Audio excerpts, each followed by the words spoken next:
Buenas tardes, ¿me escuchan? Buenas tardes, doctor. Sí se le escucha. Muy bien. Hoy día tenía líquidos, nutrición y el lunes nutrición parenteral. Entonces, he cambiado un poquito el orden de las clases. Hoy día vamos a hacer nutrición enteral y nutrición parenteral. O sea, hoy día hablamos sobre nutrición y ya el día lunes sobre hidratación. ¿Ya? ¿Están de acuerdo? Sí, doctor. Perfecto. Entonces, empezamos con la primera clase sobre nutrición enteral.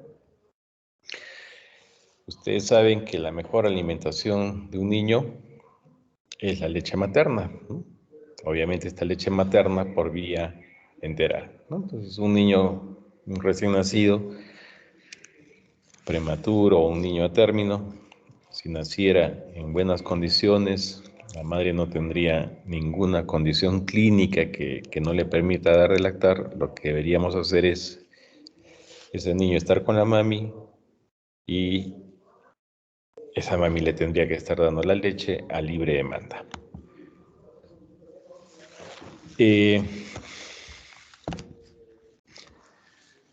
¿Cuáles son las ventajas de una alimentación enteral versus una alimentación parenteral?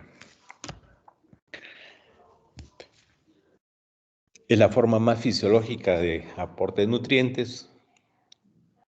Una alimentación por vía enteral obviamente me va a generar menos complicaciones que una alimentación por vía parenteral. El costo, ¿no? El costo de una nutrición enteral versus una nutrición por vía parenteral es mucho menor. El hecho de que el niño reciba su leche por vía enteral va a condicionar a que haya una preservación de la integridad de la mucosa intestinal, lo cual no va a ocurrir con la nutrición parenteral. Y miren, la alimentación a nivel enteral va a evitar la translocación de bacterias y endotoxinas a través de la mucosa hacia los ganglios linfáticos mesentéricos y hacia la sangre portal. Entonces, lo ideal es alimentar a un niño por vía enteral, pero ya sabemos que a veces hay condiciones, como vamos a ver en la clase siguiente, donde no se puede alimentar este niño por vía enteral y tendremos que hacerlo por vía parenteral. Ahora, efectos del reposo intestinal. Si es un niño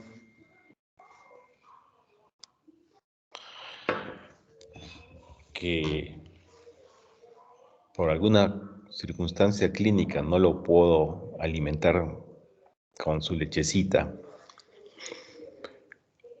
y va a tenerse que quedar en reposo gástrico por unas horas o de repente días, miren qué consecuencias voy a tener a nivel del intestino.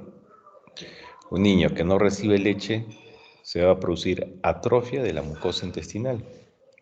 Bueno, hay un dicho que dice, órgano que no se usa se atrofia.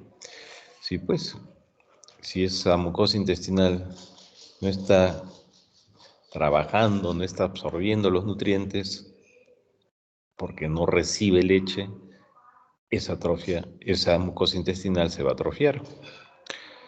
No solo hay una atrofia de la mucosa intestinal, también va a haber una disminución de toda la actividad enzimática a nivel del tracto gastrointestinal. Va a haber un aumento de la translocación bacteriana y una absorción de endotoxinas.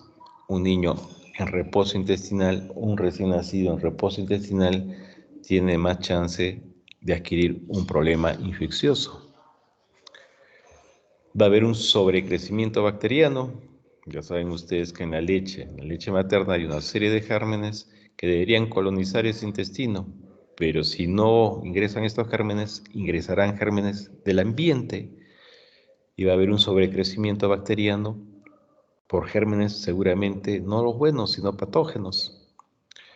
Además, va a haber un descenso de la inmunidad local, básicamente una disminución de la inmunoglobulina A secretora. Va a haber una alteración de la liberación de hormonas gastrointestinales y todo eso, la atrofia de la mucosa intestinal, la disminución de la actividad enzimática, La alteración de la liberación de hormonas gastrointestinales van a condicionar que haya un retraso en la tolerancia al inicio de la nutrición enteral.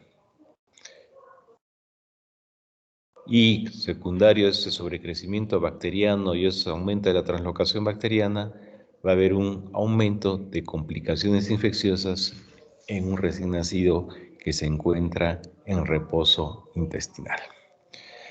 Entonces, la idea es que el recién nacido reciba leche por vía enteral y la debería recibir cuanto antes. Que importa una cantidad pequeña, pero debería recibirla.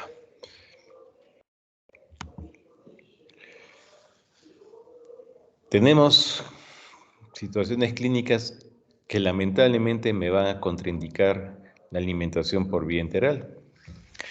Si estoy ante una obstrucción completa del intestino delgado o grueso, una atresia duodenal, una atresia yeyunal, una atresia ileal, no tengo opción, ¿no? Hasta que se corrija esta atresia, tengo que alimentarlo por vía parenteral. Si tengo un hilo paralítico por un problema electrolítico, seguramente hasta que no corrija ese problema electrolítico, no lo voy a poder alimentar a ese recién nacido. Si estoy ante una perforación gastrointestinal, tampoco, ¿no? Hace poco hemos tenido en mi servicio un recién nacido que no es, mira, frecuente, con ruptura gástrica, ¿no? Miren, el estómago se le rompió. Obviamente no lo voy a poder alimentar por vía enteral. Hay que operarlo y darle alimentación por vía parenteral. Si estoy ante una situación clínica que genere una malabsorción grave, por ejemplo, un intestino corto, seguramente no voy a poder tampoco alimentarlo por vía enteral. Ante una hemorragia digestiva aguda, ante vómitos incoercibles, ante una isquemia gastrointestinal, como por ejemplo podría ocurrir una isquemia a nivel del intestino, una enterocolitis necrotizante, no voy a poder alimentar a ese recién nacido por vía enteral. Y si estoy ante un episodio de shock, ya sea hipovolémico, un shock séptico, un shock neurogénico, bueno, mientras no lo saque a ese niño del shock, obviamente no lo voy a poder alimentar por vía enteral. Bien, entonces hemos visto las ventajas y las desventajas de no alimentar a un recién nacido por vía enteral. ¿Y qué situaciones clínicas lamentablemente me podrían condicionar a que este niño no pueda alimentarse por vía enteral? Ahora vamos a revisar los requerimientos nutricionales de un recién nacido. Calorías, miren, entre 120 a 160 calorías kilo día podría recibir este recién nacido. De proteínas, entre 3 a 3.5 gramos kilo día.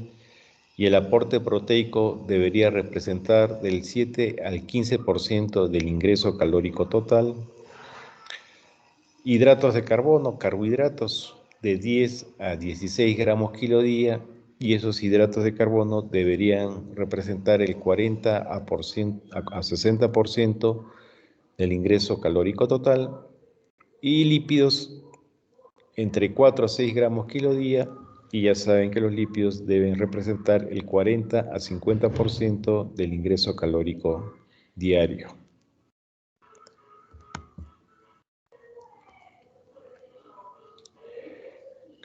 ¿Cuándo iniciar la alimentación enteral en un recién nacido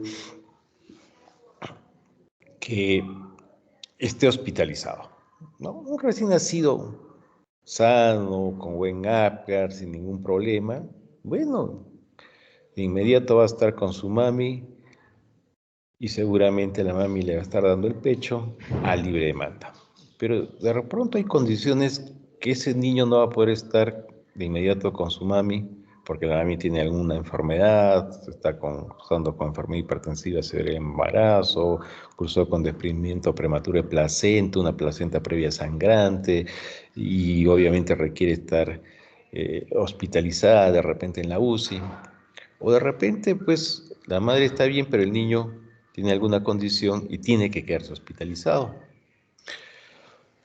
Bueno, de este niño estamos hablando de la nutrición enteral, ¿ah? De estos niños que están hospitalizados. El que no está hospitalizado, ya sabes, leche materna, a libre demanda. Bueno, ese niño que está hospitalizado, ¿cuándo debería iniciar la alimentación enteral? Una vez que esté estabilizado desde el punto de vista cardíaco y respiratorio y no haya ninguna evidencia de anormalidad gastrointestinal. ¿Mm? O sea, un niño que está chocado no lo puedo poder alimentar, pues no es obvio, ¿no? Un niño que está con un compromiso hemodinámico severo, no lo voy a poder alimentar por vía enteral. Doctor, un niño que esté en una insuficiencia respiratoria severa, tampoco lo voy a poder alimentar por vía enteral. Si hay algún problema a nivel del tracto gastrointestinal, ya sea médico, quirúrgico, tampoco lo voy a poder alimentar. Entonces, una vez que esté estabilizado desde el punto de vista cardíaco, respiratorio, y no haya ninguna evidencia de anormalidad gastrointestinal, ya pues, entonces le voy a indicar su lechecita por vía enteral. ¿Y qué leche le debería dar? Obviamente la leche de su propia madre. Esa es la leche de elección. La madre se debería sacar su leche, me la debería dejar, y nosotros esa leche se la vamos a administrar a su recién nacido. Ahora, si ese niño, ese recién nacido, está hospitalizado y es un recién nacido a término, sin factores de riesgo, y de pronto no puede estar pues con su mami porque la mami tiene algún problema, después que dio a luz a su bebé, ese niño se queda con nosotros. ¿Y qué deberíamos hacerle, no? Si es un niño que está con nosotros y la madre está hospitalizada porque, qué sé yo, se me ocurre, eh, cursó con enfermedad hipertensiva en el embarazo y después del embarazo, después del parto sigue con su presión alta y tiene que estar hospitalizada, pero no está en una unidad de cuidados intensivos, sino simplemente hospitalizada. Bueno, esa madre, y está en reposo y con su medicación, seguramente ese bebé va a estar con nosotros, se va a quedar en la sala de cunas, pero esa madre debería procurar ir a la sala de cunas, ¿no? Si su condición lo permite, y le debería dar su pecho, ¿no? Debería recibir la leche materna directamente en su pecho, ¿no?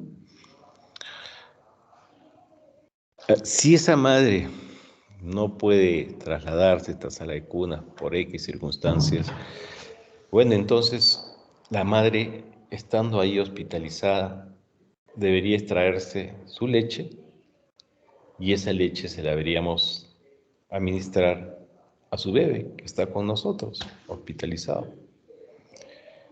Y si esa madre lamentablemente no tiene suficiente leche o doctor está pues en la UCI y está en malas condiciones y que no está en una situación que pueda sacarse su leche, bueno, nosotros le vamos a dar una fórmula para lactantes menores de 6 meses en caso de que esa madre no le pueda dar de lactar o no se pueda extraer la leche materna. Nuestra prioridad siempre es que reciba ese niño la leche de su propia madre, pero si no lo puede, tendremos que darle una fórmula. ¿Y con cuánto iniciaríamos? Si es que esa madre nos deja leche materna y si es que no hubiese suficiente leche materna o no nos puede dejar, le vamos a administrar una fórmula e iniciamos el primer día con 60 a 70 centímetros kilo, ¿no? Y aumentamos día a día, cuando es por vía enteral, habitualmente 20 centímetros kilo día, hasta alcanzar un volumen de 140 a 160 centímetros kilo día, que lo deberíamos alcanzar alrededor de los 7 a 8 días. ¿Ya? Cuando hicimos la clase de transporte neonatal, me parece que ahí les dije que se debería incrementar el volumen día a día en un niño a término de 10 a 10 centímetros, pero eso es por vía parenteral. Pero cuando es vía enteral, podrías incrementarlo a 10, pero lo ideal es 20. Entonces, iniciamos con 60, 70 y aumentamos día a día 20 centímetros kilo día.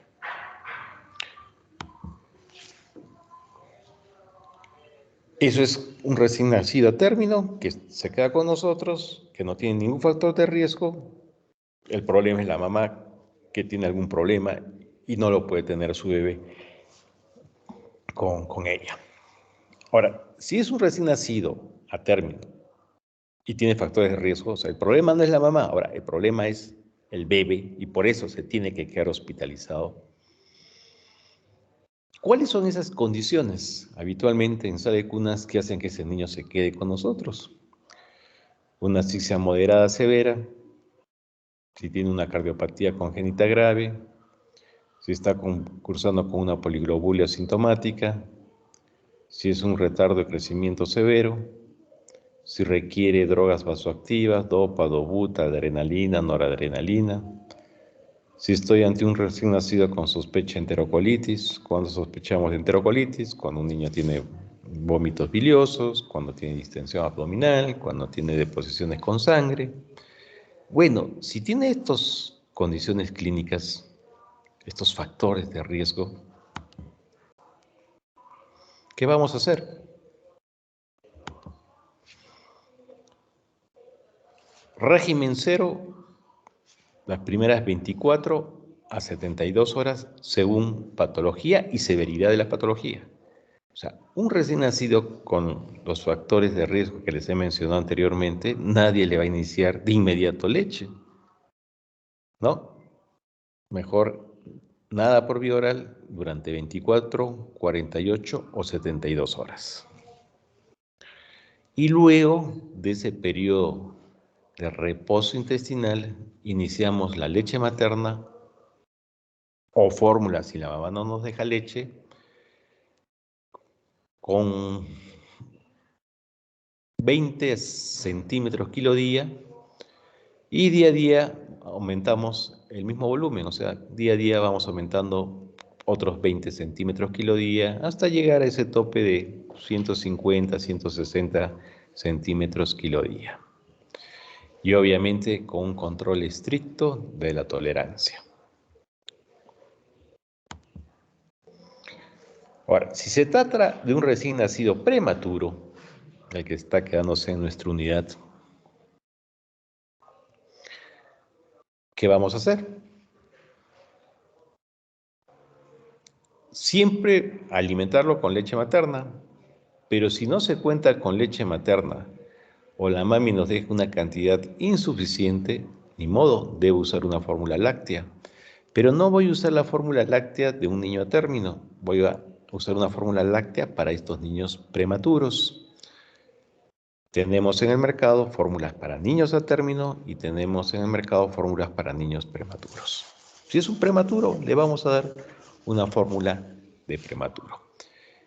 ¿Y cuáles son las principales diferencias de una fórmula de prematuro versus una fórmula de un niño a término? La fórmula de prematuro, recuerden, tiene mayor densidad energética, habitualmente 81 calorías por 100 centímetros de leche, ¿no? Si hablamos por onza, habitualmente 24 calorías por 100 por onza por 30 centímetros de leche. La de un niño a término trae habitualmente 20 calorías por 30 centímetros de leche. O sea, una fórmula de un niño prematuro es más densa energéticamente, tiene mayor cantidad de calorías, tiene menor cantidad de lactosa y se adiciona otros hidratos de carbono, tiene mayor contenido proteico, básicamente con predominio de albúmina. En estas fórmulas de prematuro se suele incorporar triglicéridos de cadena media, que son de más fácil absorción que triglicéridos que no son de cadena media. Y también se suele adicionar ácidos grasos de cadena larga poliinsaturadas, generalmente de origen vegetal más que de origen animal. Ustedes saben que estos ácidos grasos de cadena poliinsaturada, que son los omega 3, omega 6, sobre todo el omega 3, juega un papel muy importante en el neurodesarrollo de los recién nacidos, básicamente los prematuros. También esta fórmula de prematuro tiene mayor concentración de vitaminas y minerales, especialmente de calcio y fósforo. Bueno, entonces, un prematuro que está hospitalizado, igual le voy a dar leche materna, y si no hay suficiente, ni modo, le tendré que suplementar con esta fórmula de prematuro, y si no me deja nada de leche la madre, tendré que darle solo fórmula para prematuro. Aquel prematuro que está con un peso de 1.500 a 2.000 gramos, iniciamos la alimentación, ya sea con leche materna o por vía o la fórmula de prematuro, iniciamos entre las 6 y 8 horas de vida con sonda nasogástrica o orogástrica, ¿no? Las dos opciones son válidas, sonda nasogástrica o orogástrica. Y el volumen de inicio de esta leche va a ser de 30 a 40 centímetros kilo día. Eso lo fraccionamos cada 3 horas, o sea, a la larga va a tomar 8 tomas de leche en 24 horas. Y vamos incrementando día a día, si es que va tolerando la leche adecuadamente, 20 a 30 centímetros hasta alcanzar los 150, 160 centímetros kilo día, que deberíamos alcanzarlo a los 6 a 7 días de vida. No de vida, perdón, de haber iniciado nuestra alimentación enteral. Y generalmente, cuando sean internos, ustedes van a ver que estos niños prematuros, pequeños, claro, les estoy dando lechecita por vía enteral, pero inicio con una cantidad, han visto, de 30 a 40 centímetros, y eso no me va a permitir cubrir todos sus requerimientos nutricionales. O sea, a la par que está recibiendo su nutrición enteral, también le estoy administrando nutrición parenteral. Y cuando yo llego a un aporte enteral de 70 centímetros kilo día, habitualmente ya suspendo el aporte parenteral. Bueno, algunas unidades suspenden el aporte parenteral cuando tú llegas a un aporte enteral de 100 centímetros kilo día. Otros con los 80, o sea, en medicina nada es absoluto, ¿no? Nos dan unos rangos y finalmente cada servicio, en base a su experiencia, en base a sus protocolos, toma en consideración estas pautas, ¿no? Yo les estoy mencionando acá 70 centímetros kilo día, pero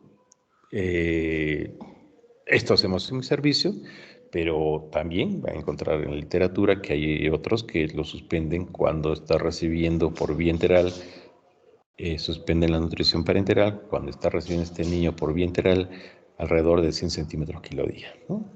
Pero eso sí, nadie va a suspender la nutrición parenteral si este niño recibe un aporte enteral menos de 70 centímetros kilo día.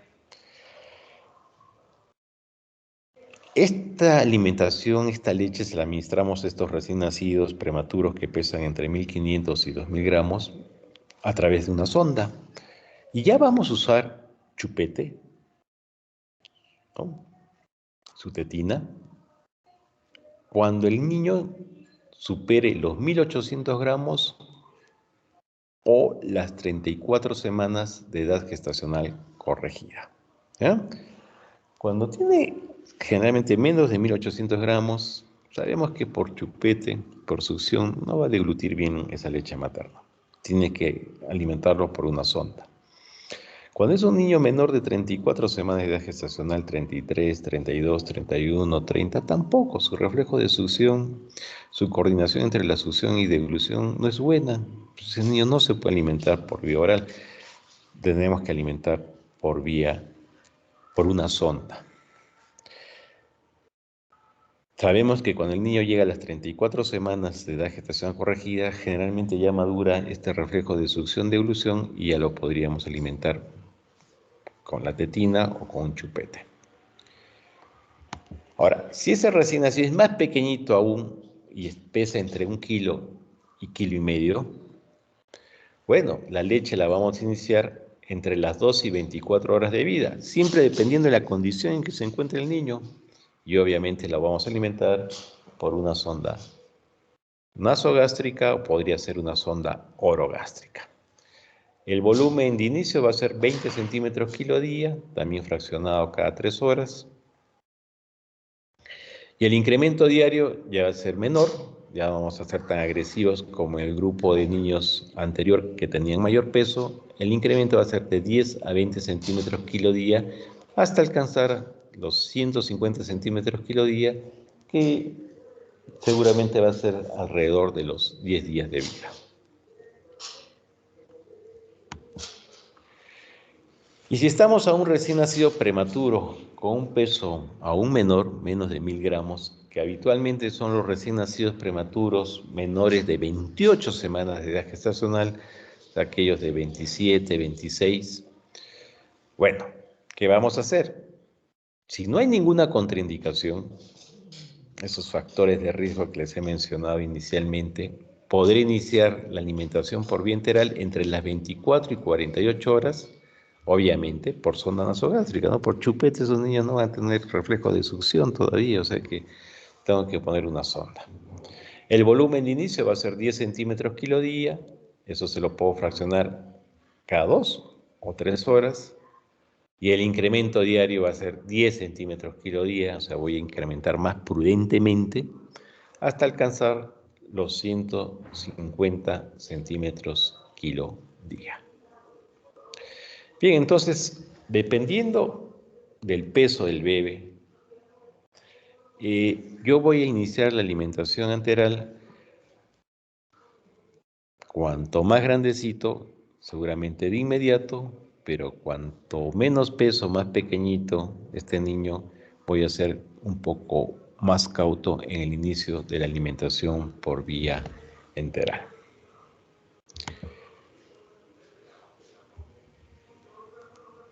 ¿Cuáles son las contraindicaciones absolutas para iniciar la alimentación enteral?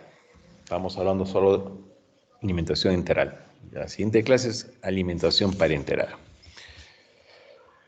Bueno, un recién nacido con una patología respiratoria y o cardiovascular severa, no le voy a iniciar la alimentación por vía enteral, ¿no? Si tiene una patología respiratoria severa, no sé, un síndrome de aspiración meconial severo, que lo esté llevando a insuficiencia respiratoria severa, cardiovascular, un niño que esté con un problema de cardiopatía congénita, de esas complejas, dependiente de ductus, pues este problema respiratorio y cardíaco seguramente está condicionando a que mi niño no se oxigene bien, ¿no? Y si no se oxigena bien, seguramente ese intestino va a tener cierto grado de isquemia, ¿no? Y no lo voy a poder alimentar por vía enteral. Si estoy ante un ductus arterioso persistente, que es una patología cardíaca frecuente en los niños prematuros, sobre todo en los muy pequeñitos, que hemodinámicamente sea significativo, también eso me contraindica la alimentación por vía enteral.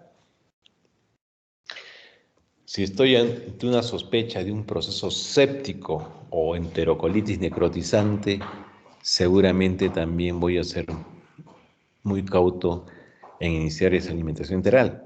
No le voy a iniciar. Voy a esperar que mi niño mejore para poder iniciar esta alimentación enteral.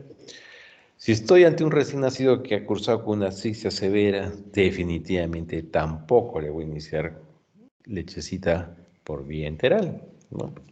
Asfixia severa, una hipoxemia severa, todos los órganos se comprometen, dentro de ellos, pues, obviamente el aparato gastrointestinal, ¿no? Ese intestino está isquémico y no voy a poder iniciar alimentación enteral. Si tengo un recién nacido pequeño para edad gestacional severo, también estos niños PEC severos cursan con isquemia intestinal y lo prudente es no iniciar alimentación enteral. Si estoy ante un recién nacido con una estabilidad hemodinámica y o metabólica, tampoco debería iniciar la alimentación enteral. Y obviamente si hay algún problema de obstrucción intestinal, no hay chance para iniciar alimentación enteral. Bueno, esas son las contraindicaciones para iniciar una alimentación enteral. Ahí seguramente en estas condiciones, en algunos casos, no en todos, podré iniciar alimentación parenteral. Ustedes van a leer en sus textos, ahora, en los últimos, ¿no? Porque desde hace unos años no se hablaba de esto, pero en sus últimos, los textos de estos últimos años, se está hablando de este término, estímulo enteral precoz, ¿no? ¿Y qué significa este estímulo enteral precoz? Significa que deberíamos comenzar la alimentación enteral desde el primer día de vida. Miren, yo les he dado en las diapositivas anteriores pautas de cómo debería iniciar mi alimentación enteral dependiendo si es un niño a término, si es un prematuro y si es un prematuro. Dependiendo del peso, más o menos qué pautas deberíamos tener para iniciar esta alimentación enteral. Bueno, en este estímulo enteral precoz, no me interesa que sea a término, no me interesa que sea prematuro, no me interesa cuán prematuro sea, no me interesa su peso. El concepto es que en todo recién nacido debería comenzar la alimentación enteral desde el primer día de vida. ¿Con qué cantidad de leche? Lo ideal sería darle leche materna, pero si no hay, le tendré que dar una fórmula. Debería darle leche, la materna o fórmula, en un volumen de 10 a 15 centímetros kilo día. Este volumen lo mantengo por 3, 4 o 5 días. Si yo veo que lo tolera bien, ya entonces después empiezo a incrementar la cantidad de leche. Y dependiendo de la edad gestacional, podría aumentar entre 10, 20 hasta 30 centímetros kilo día. Entonces, se lo menciono, este concepto de estímulo enteral precoz.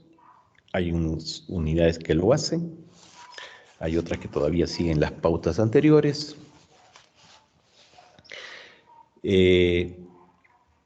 Nosotros todavía seguimos las pautas anteriores que les he mencionado en las otras diapositivas, pero sí, hay otras unidades que todo niño, así sea de 24, 25, 26 semanas, chiquitito, se inicia la leche enteral, pero con este volumen tan pequeñito y ya no van incrementando de día a día, lo mantienen por 3 a 5 días y si lo tolera, de ahí empiezan a incrementar el volumen de leche.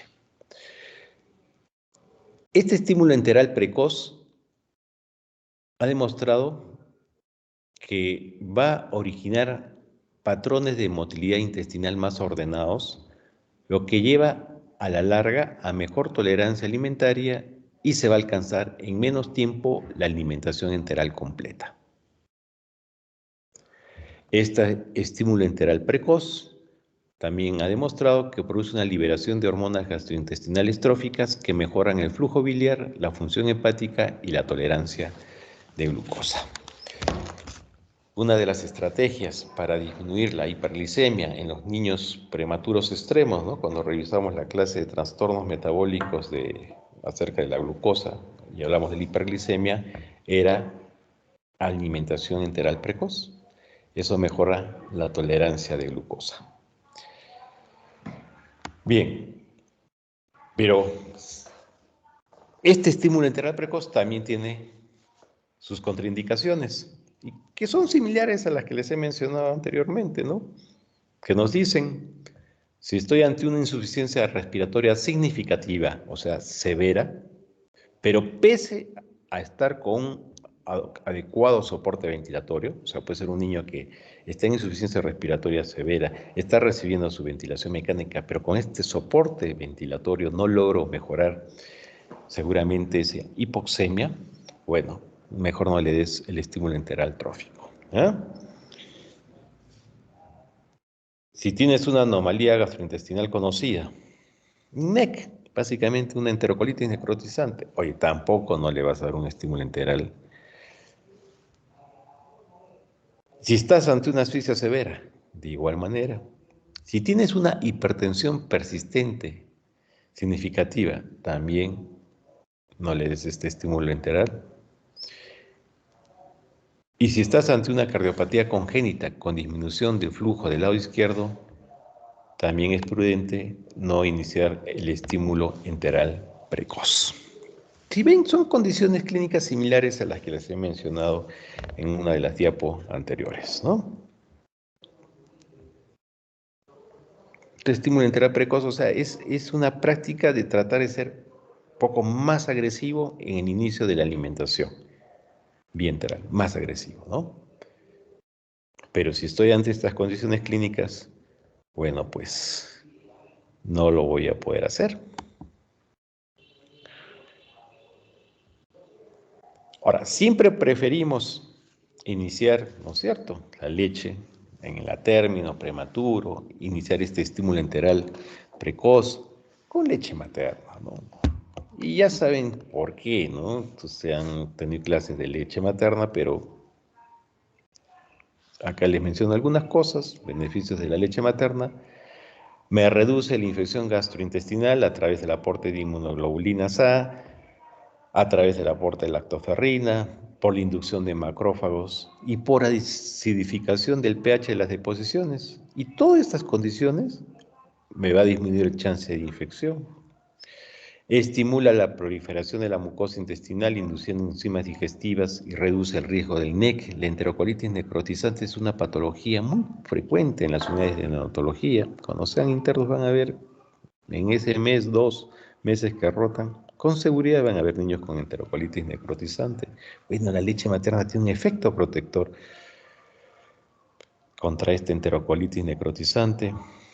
El problema de la leche materna, si bien es una maravilla, pero en un prematuro muy pequeñito, en un prematuro menos de 28 semanas de edad gestacional, en un prematuro con un peso menos de 1 kilo, esa leche materna no me va a aportar la cantidad suficiente de proteína que ya necesita ese prematuro, que son mayores que las de un niño a término, no me va a aportar la suficiente cantidad de calcio, fósforo, sodio y de vitaminas, sobre todo vitamina D, y entonces la leche materna no va a ser suficiente. Entonces, ahí, ¿qué voy a hacer? Sí, voy a continuar con la leche materna, pero esa leche materna la tengo que fortificar. En el mercado tenemos los famosos fortificantes de la leche materna que vienen líquidos y también vienen en polvo. Y estos fortificantes me aportan mayor cantidad de proteínas, me aportan mayor cantidad de calcio, de fósforo, sodio, vitaminas en general, también de fierro, de zinc, de cobre, para que mi niño prematuro tenga un crecimiento óptimo, ¿ya? Entonces, la leche materna sí es una maravilla, pero en estos prematuros pequeñitos, la leche materna no va a ser suficiente para que ese niño obtenga un buen crecimiento. Bueno, y en recién nacidos, cuando hablamos de intolerancia alimentaria, o sea, doctor, le estoy dando su lechecita, me está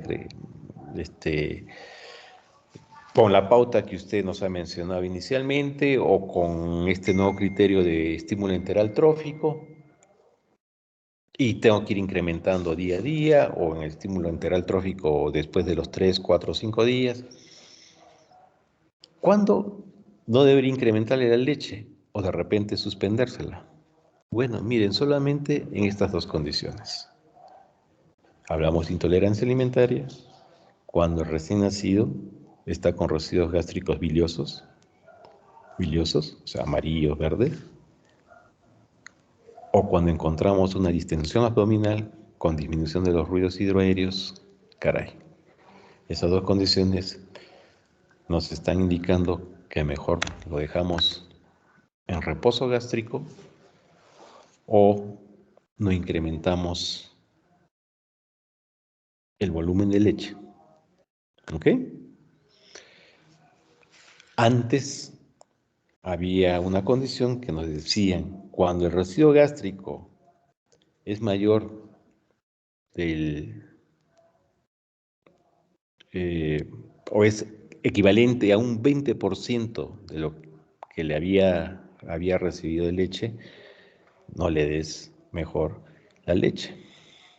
Después nos los cambiaron, nos dijeron, con el residuo gástrico es más del 20% de lo que ha recibido, mejor no le incremente la leche o se lo suspende la leche. Después dijeron, no, cuando el residuo gástrico es alrededor del 50% de lo que recibió, no le incremente la leche o le suspende la leche. Bueno, eso ya cambió. Realmente hemos visto que no tiene mayor impacto, mayor importancia, siempre y cuando ese residuo sea lácteo. En cambio, cuando el residuo es bilioso, sí, definitivamente debemos suspender la alimentación por vía enteral. O de repente, no es un residuo bilioso, es lácteo, pero mi niño está con una distensión abdominal y yo ausculto sus ruidos hidroaéreos y los veo disminuidos o incluso ausentes, bueno, pues no le voy a dar la leche por vía enteral y menos pues se la voy a incrementar. Muy bien, esto en cuanto a alimentación enteral. ¿Está claro? ¿No está claro? Doctor, me he confundido, tengo dudas. Entonces, la mejor leche es la materna y el niño debe recibir lactancia materna libre de demanda. Si el niño es sano y la madre es sana también, no va a haber ningún problema. Pero si hay alguna condición que ese niño se tiene que quedar hospitalizado, o de repente el niño no tiene ninguna condición de estas para que se quede hospitalizado, pero la madre está con problema y se tiene que quedar por esas circunstancias con nosotros el bebé, estas son las pautas con las cuales debería alimentarlo. ¿Alguna pregunta?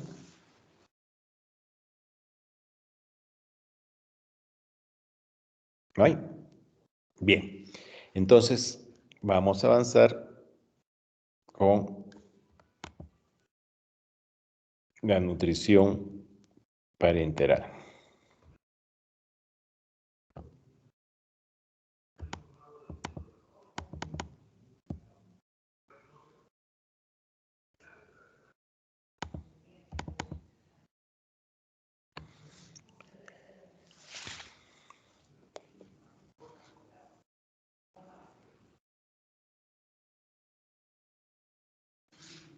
Muy bien. Listo.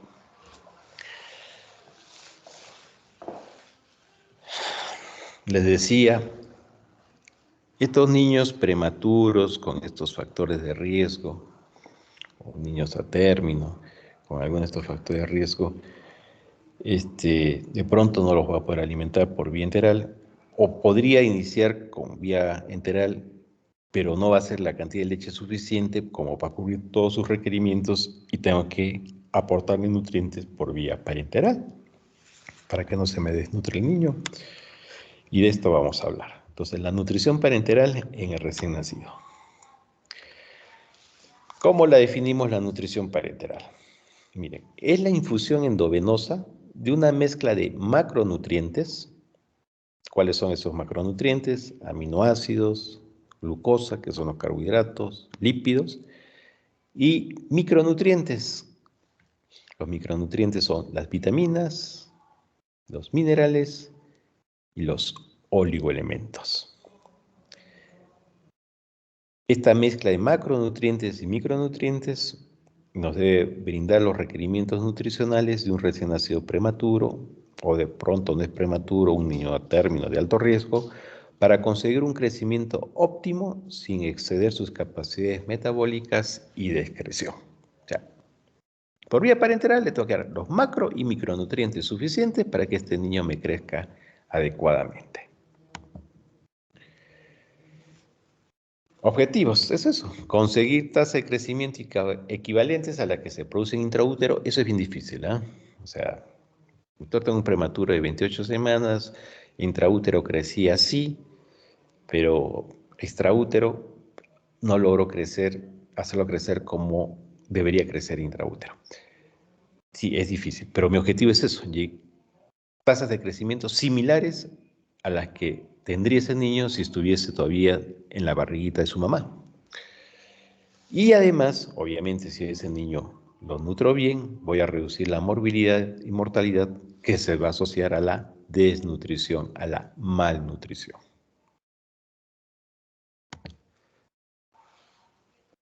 Básicamente la nutrición parenteral, ustedes van a ver que son en niños, la gran mayoría de niños que reciben nutrición parenteral son niños prematuros de muy bajo peso. O sea, son niños con edad gestacional menos de 32 semanas de edad gestacional, son recién nacidos con un peso menor de 1.500 gramos. Básicamente eso es el grupo que va a recibir nutrición parenteral. Internos roten y van a ver, la nutrición parenteral son los niños de muy bajo peso, la gran mayoría. Estos niños de muy bajo peso deben recordar que tienen reservas energéticas limitadas, o sea, su depósito de glucógeno, su depósito de grasita es mucho menor, debería haber sido en el último trimestre del embarazo, pero lamentablemente, pues, por X circunstancias nacieron antes. Y entonces sus reservas energéticas son limitadas. Pero además de tener poca energía, ellos tienen un índice de recambio proteico muy elevado, requieren mayor cantidad de glucosa y grasas, tienen mayor pérdida insensible de agua y tienen una serie de limitaciones gastrointestinales, tanto anatómicas como fisiológicas. La nutrición parenteral se puede administrar por vía periférica y por vía central. Periférica, siempre y cuando no demos nutrientes que nos generen una osmolaridad mayor de 800 milimoles por litro. Si doy nutrientes que me generan una osmolaridad mayor, obviamente esa venita periférica se va a romper, se va a inflamar, se va a infiltrar esa vía.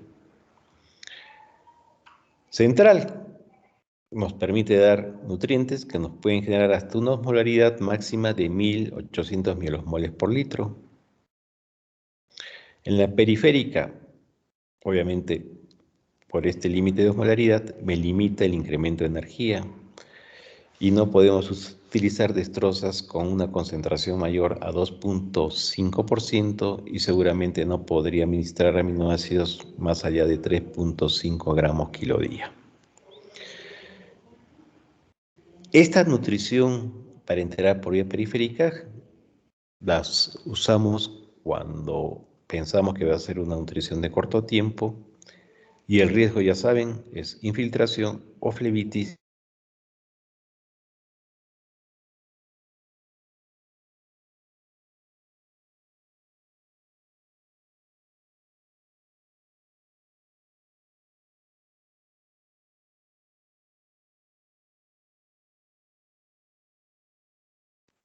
Doctor,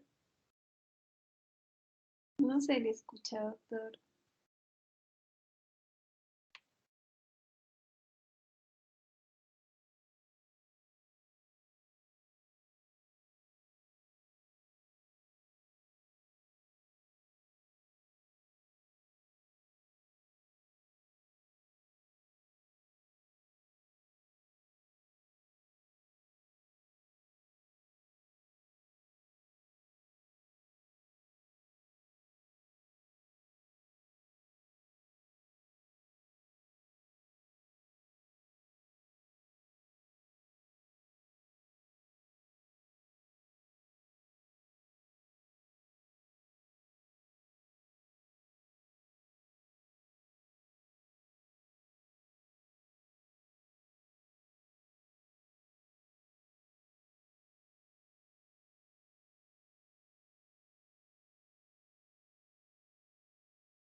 Chicos, voy a comunicarme con el doctor, debe tener problemas de conexión.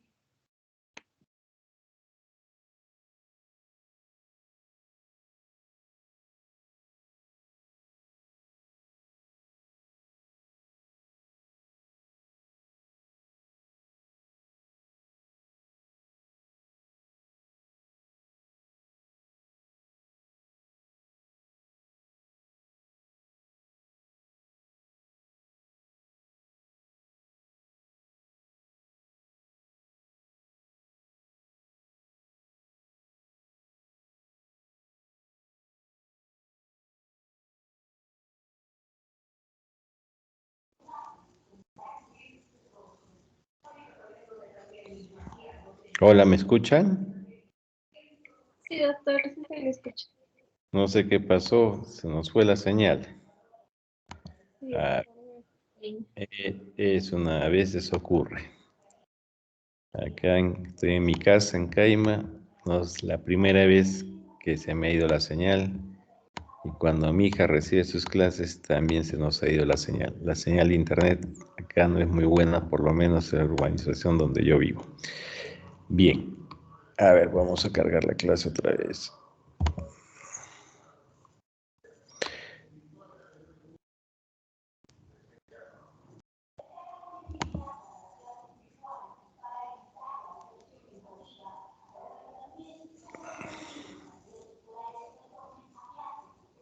Entonces, estábamos hablando de la nutrición parenteral y le decía, por vía periférica, osmolaridad máxima de 800 milosmoles por litro. Esto me limita el incremento de energía. Habitualmente no puedo dar destrozos con una concentración mayor de 12.5%, aminoácidos más allá de 3.5 gramos. Debería utilizar esta nutrición por vía periférica entonces cuando voy a usarla por poco tiempo y siempre hay riesgo de infiltración y flebitis. Y lo ideal es no aportar calcio por vía periférica por el riesgo de complicaciones por su extravasación, ¿no? Recuerdan en la clase de hipocalcemia les dije que si administro gluconato de calcio por vía periférica lo debería hacer con mucho cuidado, asegurándome que la vía esté bien, porque si se extravasa, si esa vía está infiltrada, voy a generar una quemadura, una necrosis. Por vía central, la osmolaridad máxima, 1800 milosmoles por litro. Eso me permite dar cantidades adecuadas de proteínas, de carbohidratos, de lípidos, sin ningún problema. La utilizamos para una nutrición prolongada. Me permite dar concentraciones de destroza mayor al 12.5%. Y esta vía central en el recién nacido, habitualmente utilizamos los catéteres centrales de inserción periférica, que le llamamos PIC. Secundariamente ya usamos catéteres centrales. Estos PIC, cuando sean ustedes internos, van a ver que a través de una vía periférica insertamos un catéter que va a llegar hasta una vena central. Tiene menos complicaciones que insertar un catéter venoso central, subclavia, yugular. En recién nacidos no es fácil, ¿no? Ustedes seguro roten en cuidados intensivos, en adultos, en mismos niños, van a ver que ese es siempre, lo ideal es colocar un catéter venoso central. Y no tiene mayor dificultad, pero en un recién nacido es difícil encontrar esta subclavia, esta yugular, y preferimos usar nosotros catéteres centrales, pero de inserción periférica, que le llamamos PIC. Bien, ¿en quiénes está indicada la nutrición parenteral? En los neonatos menores de 1500 gramos y o menores de 32 semanas, como les dije hace un momento, ¿no? Básicamente es en ellos. En los prematuros más grandecitos no va a ser necesario, o sea, ahí solamente con nutrición enteral. Neonatos con patología gastrointestinal, ya sea médico o quirúrgica, que no pueden recibir nutrición enteral, que yo me proyecto que no van a poder recibir nutrición enteral por más de 5 días. Bueno, en ese caso vale la pena también iniciar nutrición parenteral.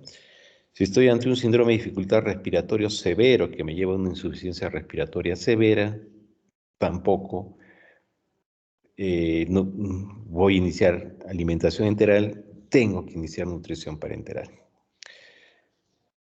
Ahora, podrían ser prematuros más grandes de 1500 gramos, de mayor edad gestacional de 32 semanas, pero veo que estos prematuros tienen un incremento muy lento de la alimentación enteral por diversas circunstancias. Para que no se desnutran, entonces decido administrarles nutrición parenteral. ¿Y en quiénes está contraindicada la nutrición parenteral? Ya hemos revisado contraindicaciones de la alimentación integral ¿no? en la clase anterior. alimentación parenteral. ¿En qué no debería darle? Si estoy ante un recién nacido con malformaciones congénitas mayores, yo sé que ese niño se va a morir, o sea, no sería ético darle nutrición, o sea, como decir, prolongar su agonía, ¿no? Es un niño que no tiene posibilidades de sobrevivir, bueno, solo le pondré agüita con azúcar, pero no le voy a dar nutrientes por vía parenteral. Si estoy ante una trisomía 3 y 18, que sé también que estos niños a la larga van a fallecer, oye, no tiene sentido darles nutrición parenteral. Ponle su agüita, su destrocita con su azuquita, ¿no? Agüita con azúcar, su destroza, suficiente. Si estoy ante una acidosis metabólica severa, también no vale la pena dar nutrición parenteral, ¿no? Un recién nacido con un pH menos de 7-10, con un bicarbonato menos de 10, oye, mejor corrige esa acidosis y después ya lo alimentas. Una inestabilidad hemodinámica, estoy un niño hipotenso, bradicárdico, con una fracción de eyección, si le hago un ecocardio disminuida, oye, mejor estabilízalo y de ahí ya le administras la nutrición parenteral. Y si estoy ante una enfermedad hemorrágica severa, también eso me contraindica la nutrición parenteral. Miren, las contraindicaciones son menores versus aquellas que hemos hablado para la nutrición enteral. Y la nutrición parenteral, ¿qué componentes tiene?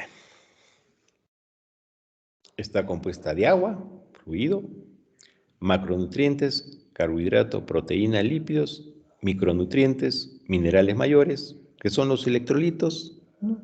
Les llamamos electrolitos generalmente, algunos le dicen minerales mayores, minerales traza, que son los oligoelementos, ¿no? Y finalmente vitaminas. ¿Cómo preparamos esta nutrición parenteral? No la preparamos en el servicio, hay una unidad especial de preparación de las fórmulas parenterales que se llama en el seguro USNA, ¿no? Como una sala de operaciones donde entran con todos sus trajes y medidas de bioseguridad estrictas para evitar la contaminación de esta nutrición parenteral. Acá tienen, ¿no?, las botellas de destroza, acá estos son lípidos, estos son los aminoácidos que utilizamos y todas estas ampolletitas, estas son las vitaminas, estos son los electrolitos. Entonces nos prepara esta unidad nuestra nutrición, nos las envuelve en estos plásticos negros y ahí nos las envía a la unidad. Y la razón de envolverlo en estos plásticos negros es básicamente por las vitaminas. Las vitaminas con la luz se podrían oxidar y para evitar esa oxidación se le envuelve con estos plásticos negros.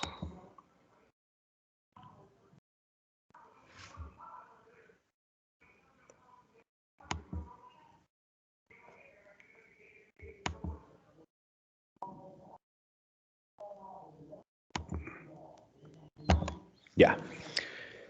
Bien, entonces empezamos a hablar de los líquidos. Debemos iniciar en la nutrición parenteral en el prematuro con una cantidad de 80 a 100 centímetros kilo día, en el término con 60 a 70 centímetros kilo día, se debería incrementar de 10 a 20 centímetros kilo día, hasta llegar a un máximo de 150 centímetros kilo día, ¿no? Cifras similares a la nutrición enteral. Y cuando doy líquidos debo monitorizar todos los días el peso, la densidad urinaria, que debería ser de 1004 a 1008, y el flujo urinario, que debería ser mayor a 2 mililitros kilo hora. Si de pronto veo que ese peso ha bajado, esa densidad se ha incrementado y su flujo urinario es menor, significa que me he quedado corto en líquidos.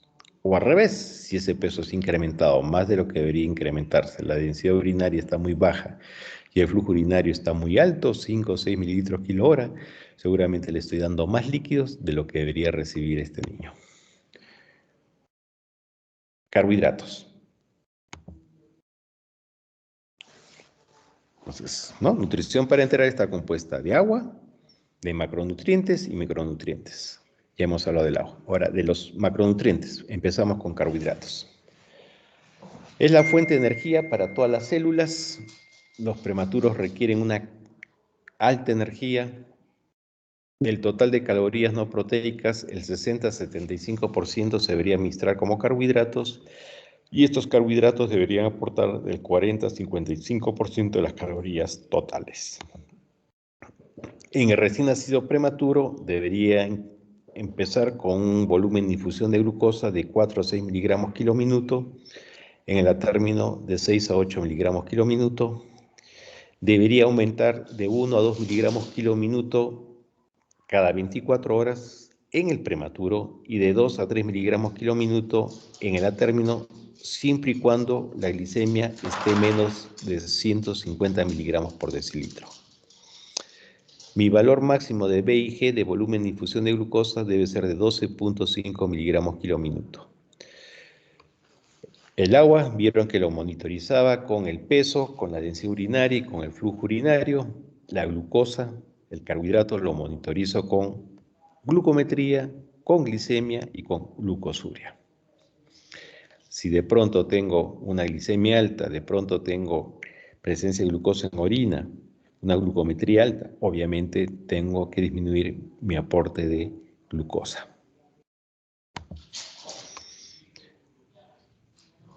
Entonces, carbohidrato, monitorizar básicamente con glucosa. Y recuerden, la complicación más común por el aporte de carbohidratos en la nutrición parenteral es la hiperglicemia, sobre todo en los recién nacidos prematuros, en los prematuros más pequeñitos. En ese caso, ¿qué debería hacer? Reducir la concentración de glucosa y en algunas ocasiones incluso hacer uso de la insulina. Y cuando hago uso de la insulina, usamos esta escala móvil. Preparamos una dextrosa al 5% con 50 mililitros y insulina 5 unidades por kilo. Si yo de esta composición, de esta preparación, administro 1 mililitro, eso equivale a darle a este niño 0.1 unidad de insulina por kilo. ¿Ya? Y utilizo la insulina cuando yo estoy con valores de glucosa por encima de 180 miligramos por decilitro. Cuando esté con valores por encima de 200, debería infundir esta insulina a 0.5 mililitros por hora.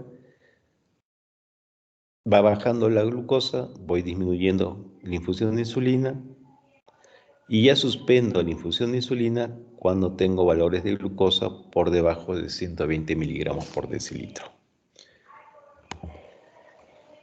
El siguiente macronutriente, proteínas. Se deberían iniciar desde el primer día de vida, antes las iniciamos al segundo, tercer día de vida, ahora somos más agresivos, desde el primer día de vida se inicia el aporte de proteínas en la nutrición parenteral. Un aporte mínimo de 1.5 miligramos kilo día me va a prevenir el balance nitrogenado negativo. Las proteínas deberían aportar el 12 a 15% del aporte energético total y deben recordar que ese niño debe recibir de 20 a 25 calorías no proteicas por cada gramo de proteína. Medio complicado es un poquito esto de preparar la nutrición parenteral. Lo reconozco. Esta clase generalmente se la damos a los residentes de pediatría y de neo, pero me han pedido que se la haga para los niños, para los estudiantes de pregrado, ¿no? Parece un poco... Sí, reconozco que es algo complicado, pero bueno, les estoy dando los fundamentos básicos.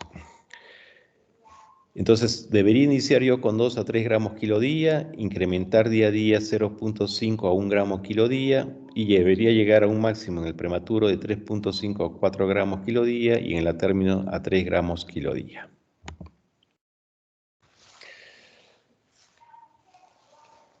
Ahora,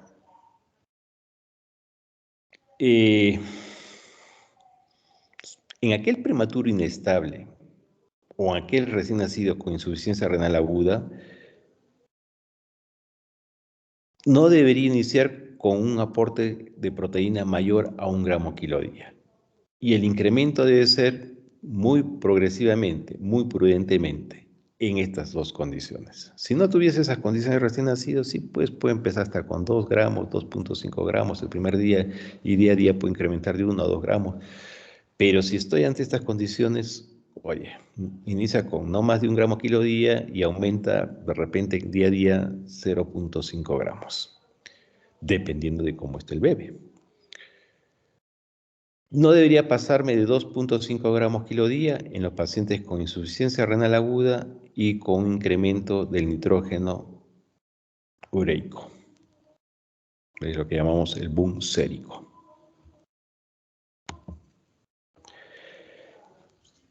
Deben recordar que un recién nacido en ausencia de proteína exógena va a catabolizar de 1,5 a 1,5 gramos kilo día de su propia proteína corporal para poder cubrir sus necesidades metabólicas. O sea, si ese recién nacido, el primer día, segundo día, tercer día, no le doy proteína, para cubrir sus necesidades proteicas, sus necesidades metabólicas, él empieza a destruir su propia proteína, su propio músculo. Por ello es muy importante la introducción temprana de los aminoácidos en la nutrición parenteral para lograr un balance nitrogenado positivo. Bien, entonces el carbohidrato lo monitorizo con la glicemia, la proteína lo monitorizo con el nitrógeno ureico y con el estado ácido base y con el amonio. De ellos el más importante es el amonio. Si tengo menos de 150 micromoles por litro, inicio o incremento el aporte proteico. Si está entre 150 a 200 micromoles por litro, voy a disminuir el aporte proteico. Si está por encima de 200, voy a discontinuar el aporte proteico. Suspendo el aporte de proteínas. ¿Ok?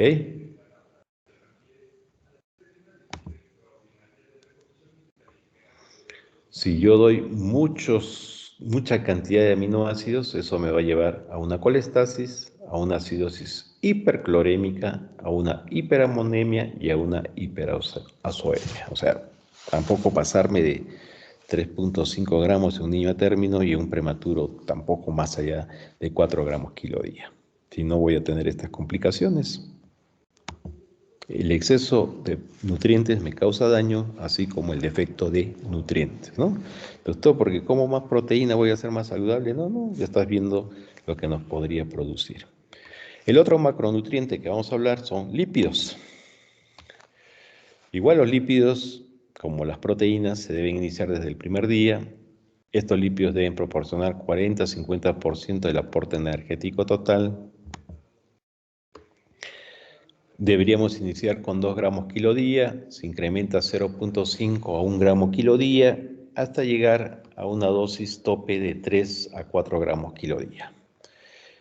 Es importante en el caso de los lípidos considerar la velocidad de infusión, no debería darse una velocidad de infusión mayor a 0,5 gramos kilo hora. O sea, por eso en general preferimos administrar los lípidos de manera continua en 24 horas y así vamos a dar infusiones menores de 0,15 gramos kilo hora. Si estoy ante un recién nacido séptico con trombocitopenia severa, hiperbilirrubinemia severa, ¿no? Que hemos hablado severa, más de 20 miligramos por decilitro, un síndrome de dificultad respiratoria severo, es preferible no pasar el aporte de lípidos más allá de 1,5 gramos kilo día. Carbohidratos, monitorizo glucosa, proteínas, monitorizo básicamente amonio. Lípidos, que voy a monitorizar triglicéridos. Si tengo un valor de menos de 150 miligramos por decilitro, puedo iniciar o incrementar el aporte de lípidos. Si tengo un valor de 150 a 200 miligramos por decilitro, debería disminuir mi aporte de lípidos. Si tengo un valor por encima de 200 miligramos por decilitro, debería descontinuar, suspender el aporte de lípidos. Bueno, y estos macronutrientes, que es carbohidratos, proteínas y lípidos, a la larga que me van a aportar calorías, ¿no? Se van a convertir en calorías. El mantenimiento de un recién nacido en aporte calórico debería ser de 50 a 60 kilocalorías kilo día, ¿no? Con ese aporte de calorías yo voy a evitar el catabolismo. Si doy menos calorías de las que les estoy mencionando, ese niño se va a desnutrir. Para obtener crecimiento, yo debería llegar a un aporte calórico de 80-90 kilocalorías kilo día. Y en los prematuros, podría llegar, para que tenga un buen crecimiento, ya empiece a crecer de 105 a 120 kilocalorías kilo día. Por nutrición parenteral, mi aporte máximo de calorías debe ser de 120 kilocalorías kilo día. Nutrición enteral es diferente, ¿no es cierto? Les he mencionado que tenemos mayor aporte calórico, pero en nutrición parenteral no debería dar más de 120 kilocalorías kilo día. Bien, entonces ya hemos hablado del agua, hemos hablado de los macronutrientes, carbohidratos, proteínas, lípidos. Ahora vamos a hablar de los micronutrientes y empezamos con los electrolitos. Sodio. Puedo administrarlo como sales de cloruro de sodio o acetato de sodio. Utilizamos el acetato sobre todo cuando estoy ante una acidosis hiperclorémica, ¿no? Se debe iniciar el aporte de sodio, como se los he mencionado creo que en las prácticas y también en alguna clase teórica, el segundo día de vida, una cantidad de 2 a 3 mil equivalentes kilo día, y después de asegurarme que ese recién nacido esté orinando. En recién nacidos con peso extremadamente bajo, a veces iniciamos el sodio a partir del tercer día de vida. En general, los requerimientos son estos: pretérmino de 2 a 6 mil equivalentes kilo día y a término de 2 a 4 mil equivalentes kilo día. El potasio también debe ser administrado como en forma de sales, ya sea como cloruro de potasio o fosfato de potasio. Lo iniciamos el segundo día de vida, cuando el flujo urinario se ha establecido con una cantidad de 1 a 2 mil equivalentes kilo día. En recién nacidos con un peso extremadamente bajo, debería iniciar a partir del tercer día. Y el requerimiento es el que les estoy mencionando acá, tanto para el pretérmino como a término, de 1 a 3 mil equivalentes kilo día. Y debería tener mucho cuidado en aporte de potasio si ese recién nacido está cursando con insuficiencia renal aguda.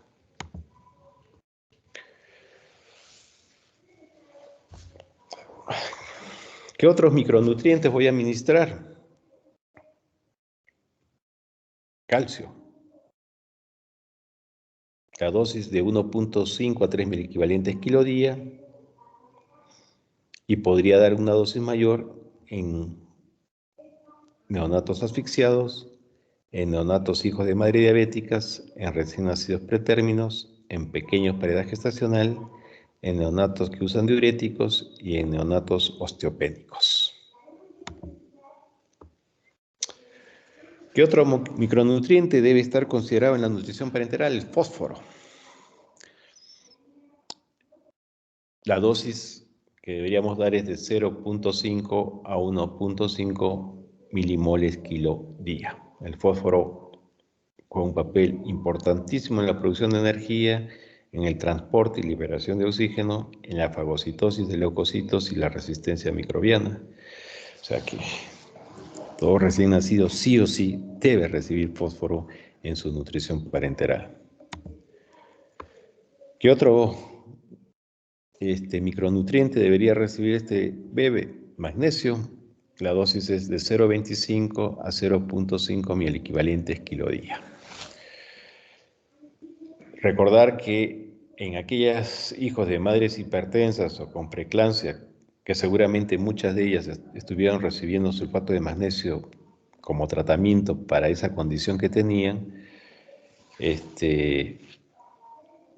puede elevar 3 o más veces su valor normal al nacimiento. Y como sabemos que la depuración renal es pobre en los primeros días de vida, si la administro a un recién nacido en esta condición, ese magnesio en la nutrición parenteral puede acumularse y generarme efectos tóxicos, sobre todo compromiso del sistema nervioso central. Entonces, sí, debo administrar magnesio, pero si es un niño, hijo de madre preeclántica, hipertensa, que estuvo recibiendo sulfato de magnesio, oye, dosa mejor su magnesio y ves. Si está ok, bueno, le podrías dar. Pero doctor, si está aumentado, no se lo des, si no vas a generar toxicidad. Vas a generar toxicidad.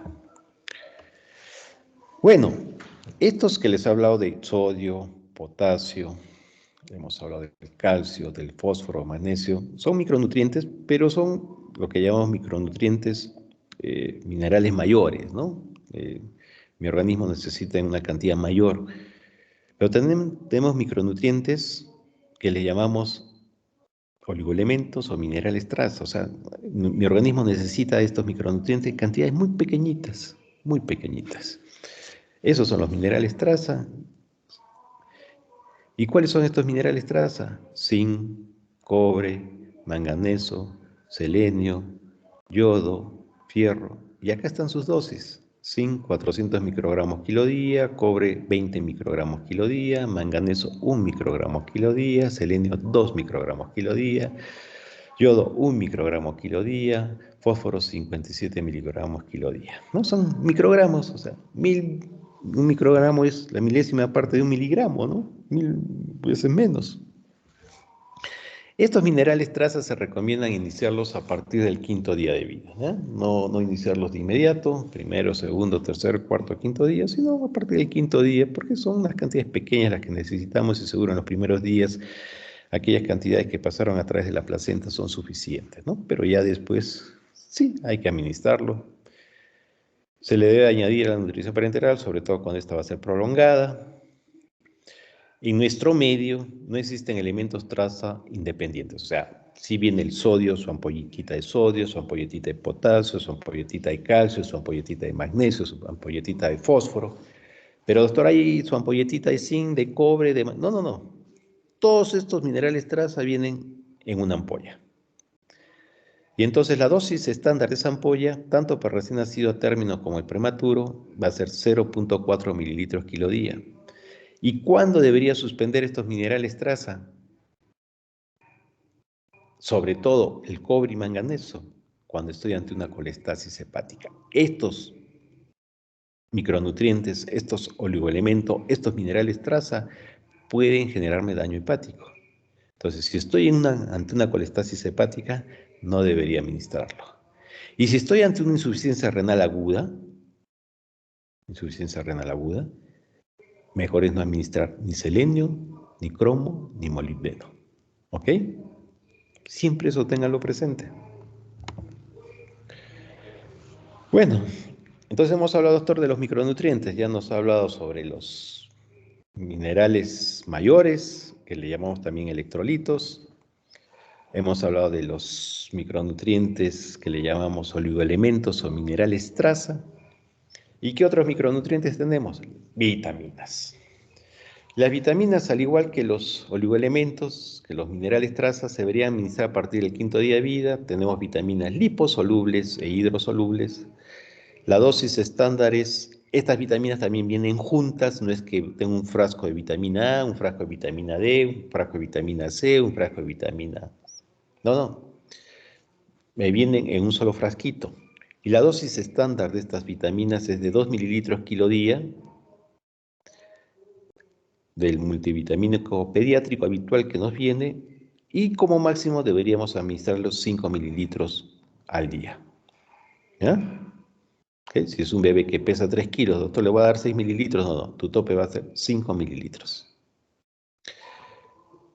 Deben recordar que las vitaminas liposolubles pueden absorberse en la bolsa y en la línea de entrega. Un 80% de la vitamina A administrada se puede perder por absorción.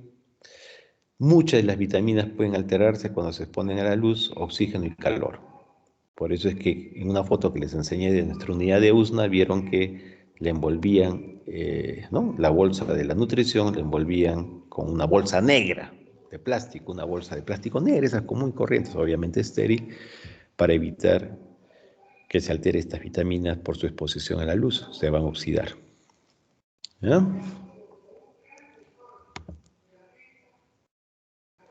Ahí está otra vez las fotos de la USNA, cómo están preparando en esta bolsa especial de nutrición. Ya metieron los macro y los micronutrientes y ahí la envuelven en una bolsa negra y de ahí la envuelven en estos campos estériles y así como así envuelta me la envían a mi unidad.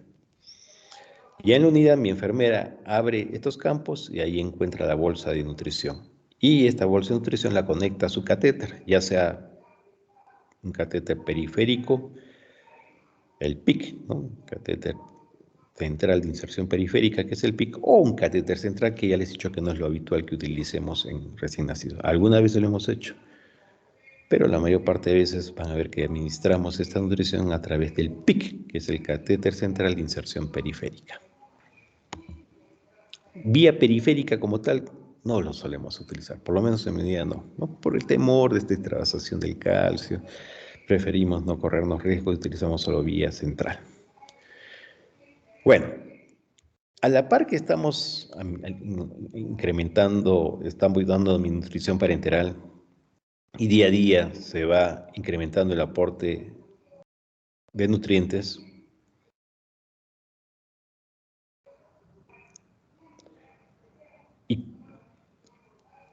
¿y cuándo yo suspendo esta nutrición parenteral? No se los he puesto en esta diapositiva, pero quiero que entiendan que no es que el niño solamente está recibiendo nutrición parenteral, la gran mayoría también iniciamos algo de lechecita por vía enteral, ¿no? Una cantidad muy pequeñita que obviamente no me aporta mayor cantidad de calorías, la mayor cantidad está a través de vía parenteral, pero ya le iniciamos la vía enteral. Y nosotros suspendemos la nutrición parenteral cuando ya alcanzamos un aporte enteral de 100 centímetros kilodía. Doctor, pero en la clase anterior nos ha dicho 75, ustedes, sí, pues varía, ¿no? Bueno, acá en esta clase les he puesto 100, cada unidad decide en qué momento, con qué volumen por vía enteral va a suspender la nutrición parenteral, pero puede jugar entre 75 a 100 centímetros kilodía. Eso más o menos 100 centímetros kilodía, pues seguramente va a corresponder al 75% de su aporte total, y cuando ya llegamos a esa cantidad de leche por vía enteral, ya se suspende la nutrición parenteral y solo se le complementa a ese niño que está recibiendo esa lechecita, esta cantidad de leche de 100 centímetros kilodía por vía enteral, ya se le complementa el resto de líquido y glucosa por vía endovenosa, ¿no? Solo ponemos estrocita y ya no nutrición parenteral. Entonces, si por ahí los estoy confundiendo, ya, para poner un solo rango para que no nos mareemos, ¿cuándo le voy a suspender la nutrición parenteral? Cuando mi niño ya haya alcanzado por vía enteral una cantidad de leche de 100 centímetros kilodía. Cuando ya alcanzó ese valor de 100 centímetros kilodía, ya suspendo la nutrición parenteral. Hay que recordar que no se administrarán soluciones de nutrición parenteral en volúmenes inferiores de 50 mililitros kilodía por riesgo de hiperosmolaridad, ¿no? Si meto estos macro y micronutrientes, una cantidad de volumen de 50 mililitros kilo, oye, va a ser un líquido muy hiperosmolar y eso me va a traer varios problemitas. Entonces, volúmenes de menos de 50 mililitros kilo día para administrar nutrición, no, mucha osmolaridad, debería dar en volúmenes mayores estos nutrientes. Bueno, y cuando administro nutrición parenteral, pues para verificar que realmente estoy teniendo un efecto positivo, debo controlar la talla de mi bebé, el peso de mi bebé y el perímetro cefálico de mi bebé. Estamos midiendo la cabecita. Esto es lo que monitorizamos en estos niños con nutrición parenteral. Peso todos los días, talla semanal, perímetro cefálico semanal. Y estos parámetros metabólicos lo podemos hacer más o menos como están mencionados en esta tabla, ¿ya? Por ejemplo, glucosa en orina podría hacerse con cada cambio en la primera semana, después de la primera semana diario. Nitrógeno ureico 2 veces por semana en la primera semana y después de la primera semana semanal. Triglicéridos la primera semana 2 veces por semana, después de la primera semana de repente semanal. ¿Ya? Entonces va a ir variando, ¿no? De unidad a unidad, pero ya les he mencionado lo que deberíamos controlar básico, ¿no? Para ver si ese niño está aceptando bien la nutrición parenteral. Carbohidratos, glucosa. Lípidos, triglicéridos. Proteínas, amonio. Bueno, si bien la nutrición parenteral es una maravilla para que este niño no se desnutra y crezca adecuadamente y tenga un buen neurodesarrollo, pero también voy a tener complicaciones. podría esta nutrición parenteral, si no calculé bien su volumen de infusión de glucosa, podría ocasionar en el recién nacido una hipoglicemia, o si le di mucha glucosa me puedo ir al otro extremo, hiperglicemia. Si le di muchos lípidos o ese niño lamentablemente por su situación clínica no toleraba bien estos lípidos, puedo generar una hipertrigliceridemia. Si le di más proteínas de lo que necesitaba o lamentablemente ese niño por su condición no podía metabolizar bien sus proteínas, puedo llevarlo a una hiperamonemia. Y obviamente la hiperamonemia me va a generar una toxicidad en el sistema nervioso central. No solamente me puede la nutrición parenteral generar complicaciones metabólicas, sino también complicaciones infecciosas, ¿no? Ahí donde he colocado el catéter y se le va a administrar la nutrición, puedo generar una sepsis bacteriana o micótica. Los gérmenes que suelen estar implicados en estos problemas infecciosos por nutrición parenteral son el estafilococo, enterobacter, E. coli, Klebsiella, Pseudomonas, Cándida. Ya estamos terminando, muchachos, un poquito más de paciencia. También podemos tener no solo complicaciones metabólicas, complicaciones infecciosas, sino complicaciones relacionadas con el propio catéter, y ahí que puede ocurrir una perforación vascular, un embolismo. Cuando coloco el catéter, sobre todo el catéter central, no el de inserción periférica, sino el de central, ya saben que se puede presentar neumotoras, hemorragia, taponamiento cardíaco, lección de peso nervioso. Por eso preferimos el catéter central de inserción periférica y no el catéter central. Se podría infiltrar ese catéter, podría generarme trombos. Y finalmente, recuerden entonces que la nutrición parenteral básicamente se va a administrar en neonatología en los recién nacidos prematuros con un peso menor de 1500 gramos, que son los prematuros con una edad gestacional menor de 32 semanas. ¿Ok? Les he mencionado todos estos conceptos teóricos, yo sé que son medio tediosos, doctor, parece menos complicado. Sí, en verdad, ya que hacer sus cálculos y todo, imagínate macro, micro. Antes lo hacíamos de manera manual, ¿no? Yo cuando he sido residente de neonatología, yo aprendí obviamente la formulación de la nutrición parenteral y la tenía que hacer de manera manual, ¿no? Y ya saben que había que haber por cada gramo de proteína 20, 25 calorías no proteicas. Realmente era un dolor de cabeza.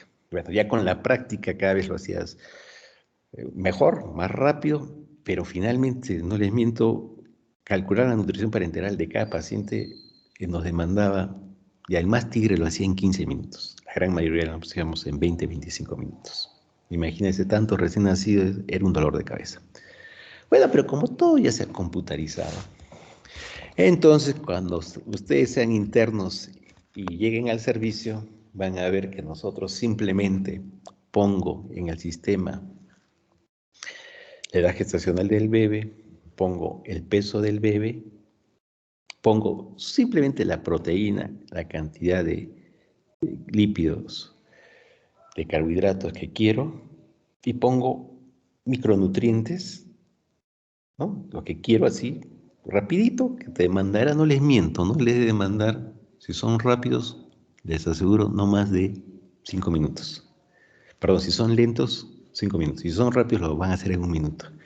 Y ya la máquina se carga de que debe haber tanto de calorías en cuanto a los carbohidratos, la proporción, tanto de la proteína en proporción de calorías totales, que la relación del calcio, fósforo, que no les he mencionado, que también es otra cosa que nos complicaba la vida, calorías no proteicas por gramo. Ya la máquina te lo calcula todo y te sale.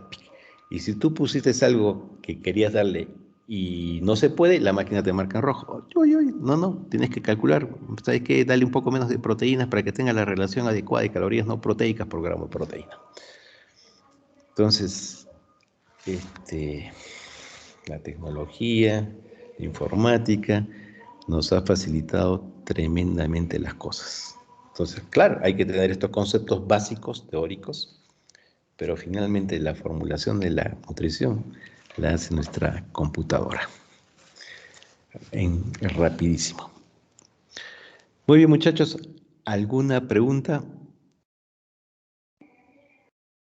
¿Todo está claro?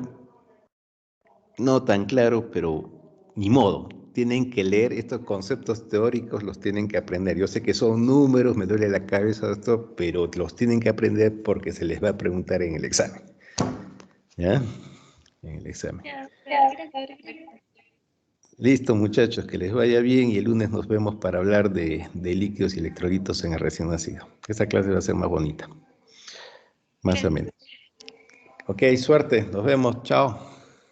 Gracias. Gracias, doctora. Hasta luego.